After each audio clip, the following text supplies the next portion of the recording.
না, উনি বেরোবেন না। যদি আপনি যেতেন তাহলে কোর্ট থেকে বেরোবে আপনার অহংকার, আপনার পারিবারিক মর্যাদা, আপনার সব থেকে প্রিয় ছাত্রী অ্যাডভোকেট গীতা মুখার্জি, আপনার মেয়ে। সেটাকে আপনি ভুলে গেছেন? কোর্টে কেউ কারো নয়, কোর্টে শুধু একটাই লক্ষ্য, কে জিতবে। হয় অ্যাডভোকেট গণেশ গাঙ্গুলি, নয় অ্যাডভোকেট গীতা মুখার্জি। আমি গীতার হয়ে বাজি রাখতে পারি, আর আমি অ্যাডভোকেট গণেশ গাঙ্গুলি হয়ে বাজি রাখতে পারি। আমিও তাই। অবশ্যই ওনার হয়ে আমরা বাজি রাখছি। গণেশ, গণেশ তোমাকে এসব মানায় না। গণেশ, আমি তোমার সাথে কি ভুল করেছি, কি অন্যায় করেছি, পুরনো সেসব কথা মাথায় রেখে তোমার ছোট মেয়েটাকে কষ্ট দিও না। ও কষ্ট পাচ্ছে। আর তোমার এই মেয়েটা, এই যে কত বড় লোভী সেটা তোমার জানা আছে। ও লোভের বশবর্তী হয়ে আমাদের বাড়িতে ঢুকেছিল। আমার বড় ছেলের সঙ্গে বিয়ে হবার কথা ছিল তোমার ছোট মেয়ের। আমার মা যাকে পছন্দ করেছিলেন, আর তারপর কি কি ঘটেছে সেটা তুমি জানো। সেসব জানা সত্ত্বেও তুমি এই মেয়েটাকে Shut up! তুমি আমাকে চোখ রাঙাচ্ছ। তোমার এত বড় স্পর্ধা! এখান থেকে বেরিয়ে যান এখান থেকে, জাস্ট গেট আউট। আর হ্যাঁ, যাবার আগে একটা কথা শুনে যাবেন, আমি আরো একটা কেস ফাইল করছি। আমি আপনার ছেলেকে ডিভোর্স দিচ্ছি।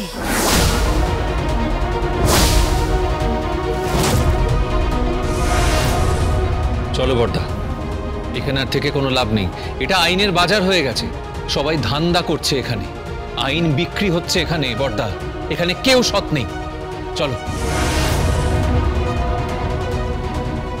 দেখো বর্দা, তোমার কোনো ভয় নেই, তার কারণ তোমার কেসটা লড়বে হচ্ছে গীতা, সে তোমার সঙ্গে আছে। আর আছো তুমি, সত্যি সত্যি তো তুমি হচ্ছ আইনের এনসাইক্লোপিডিয়া, তুমি জিতবে। চলো বর্দা, এসো। আমি তোমার জন্য অপেক্ষা করব বড় বৌমা। আমার বাড়িটা আবার কবে ঘর হয়ে উঠবে তার জন্য অপেক্ষা করব। তুমি আর গীতা একসঙ্গে সংসার করবে, আমি বিশ্বাস করি, আমি ট্রুলি বিশ্বাস করি সেটাও সম্ভব। আমার ছোট বৌমা গীতা মুখার্জি সেটাও সম্ভব করবে। আমি অপেক্ষা করব। চল প্রদা।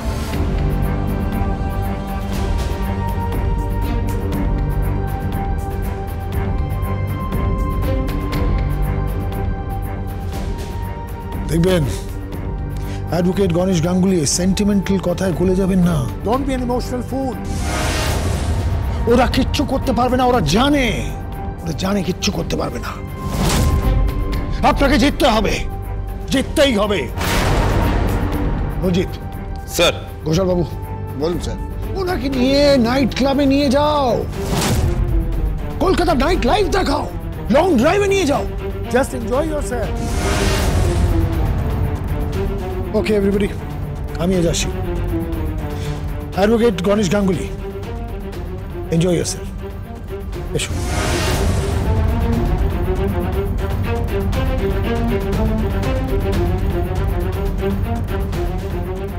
স্যার, আপনার ড্রিঙ্কসের গ্লাস। স্যার,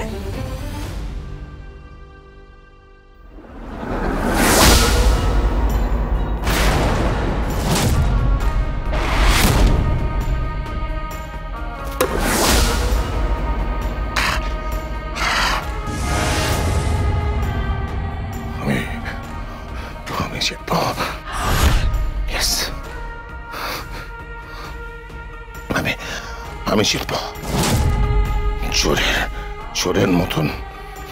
চোরের মতন কোর্ট থেকে বেরিয়ে যেতে হয়েছিল।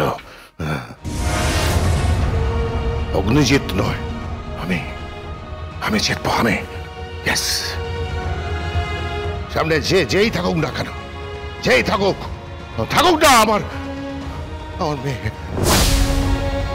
আমি বাপ হয়ে আমি মেয়ের কাছে হারতে পারি না। No, never. আমি জিতবো। ইয়েস, আমি হ্যাঁ বাবা, তুমি জিতবে। হ্যাঁ, তুমি জিতবে, আমি খুব ভালো করে জানি। আর বাবা, তোমাকে জিততে হবে তোমার এই বড় মেয়ের জন্য। তোমাকে জিততে হবে বাবা। হ্যাঁ বাবা, তোমাকে জিততে হবে বাবা।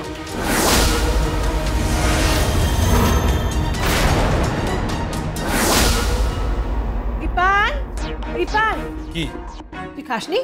না, খাইনি। কেন? শোনো মা, আমি না কোনো গিনিপিগ নই যে তুমি ওই এক্সপেরিমেন্টাল রান্নাগুলো করবে, আমাগুলো খেতে হবে বসে বসে। আহা, কি রান্না! মোচা, থোড়, মুগের ডাল, তারপর কি বড়ির তরকারি। শোনো মা, আমার উপর না কোনো এক্সপেরিমেন্ট করবে না বলে রাখলাম। হ্যাঁ, আমি হোটেলে যাচ্ছি, হোটেলে গিয়ে খাবো। তুই হোটেলে খাবি? হোটেলে যাবি মানে? তুই এখন হোটেলে খেতে যাবি? হ্যাঁ যাবো, 100 বার যাবো, হোটেলেই যাবো আমি। আপনার হোটেলে যাওয়ার দরকার নেই। কেন দরকার নেই? কেন দরকার নেই? না মানে আগে আমি আপনার জন্য বাড়িতেই রান্না করেছি। ওয়াও, তুমি রান্না করেছো? কি রান্না করেছো শুনি একটু? ওই শেখালেন না, ওই স্যার যে রাঁধুনি স্যার। ওনাকে রাঁধুনি বলে না, শেফ বলে। শেফ তো আমি ইংরেজিতে পড়েছি। আরে বাবা, ওটা শেফ, দুটোর স্পেলিং আলাদা। হে ভগবান, আমিও কাকে বানান শেখাচ্ছি।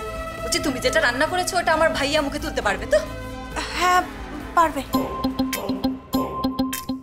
কি রান্না করেছো? ওই গিরিল ফিশ মাখন দিয়ে। মাখন দিয়ে? তোমাকে আর মাখন লাগাতে হবে না আমাকে। আমার ছেলে আমার হাতের রান্না খাবে।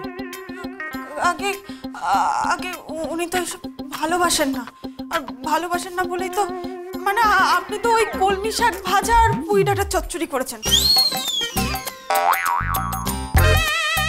হোয়াট? মা প্লিজ মা, তুমি না আমাকে গরু বানিয়ে দিও না প্লিজ। কথায় শাক পাতা আমি খেতে পারবো না বলে রাখলাম। আরে শাক পাতাই যদি খাবো তাহলে গাছ থেকে নামলাম কেন আমি? গাছ থেকে নামলি মানে? হ্যাঁ, আমরা তো বাঁদর ছিলাম না, গাছ থেকে নেমেই তো মাংস খেতে শিখেছিলাম আমরা। আরে গাছ পাতায় যদি খাবো তাহলে আমরা বাঁদরই থাকতাম। প্লিজ মা, বোর করো না আমাকে প্লিজ। একটু খেয়ে নিন না। কি? ওই কি বলে গিরিলের? আরে গিরিল নয়, গ্রিলড ফিশ। ওই রকমই না, ওই রকম নয়।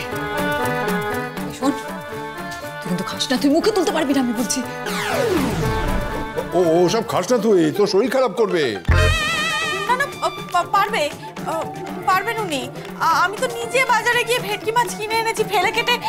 আরে ফেলে কেটে নয়, ফিলে কেটে। তুমি তো উচ্চারণই করতে পারো। রান্না কি করবে গো? রান্নার উচ্চারণ দিয়ে কি হবে? রান্না তো না মানে হাতের গুণে, তাই না? রাগ করবেন না, একটু খেয়ে দেখুন না। ঠিক আছে দাও।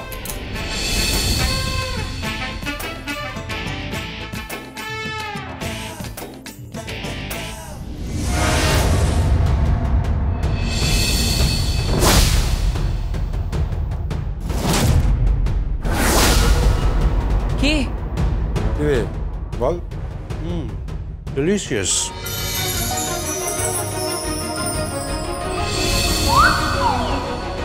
শ্বাস? না আমি তো কোনো শ্বাস দিইনি, আমি ডাবের শ্বাস দিইনি। তেরি ডাবের শ্বাস না, ডিলিশিয়াস। আরে ঘাড় পাল্লায় পড়লাম আমি। বলছি আগে খেয়ে নিন না। গীতা LLB